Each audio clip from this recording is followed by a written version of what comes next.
come along with us as we fit out this brand new Midnight Blue Troopy build.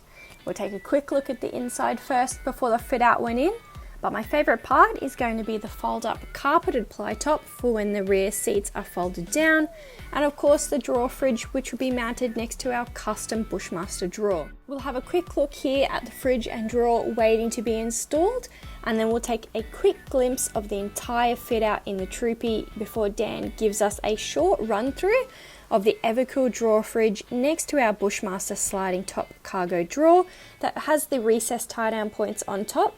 Now these recessed tie down points are for the customer's secondary fridge, and then either side of those we have our SIG sockets and our USB ports, just to make charging anything on the road nice and simple for you.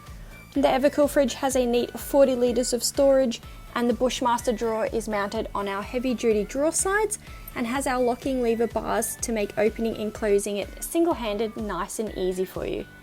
We've then got my favourite piece upcoming, which is the custom fold down top for when the rear seats are folded up and need to remove those alloy bars to put the seats back in. That's not a problem, it's nice and easy for you.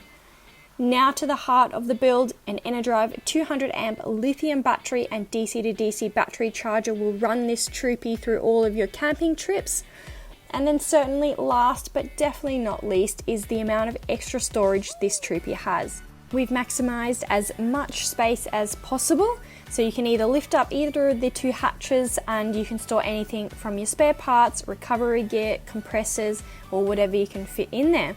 And now we have a quick look at the final pieces of the puzzle. We've got the seats in, the top up, and then a final look over the back of the Troopy. We hope you love it as much as we do. Let us know what you think.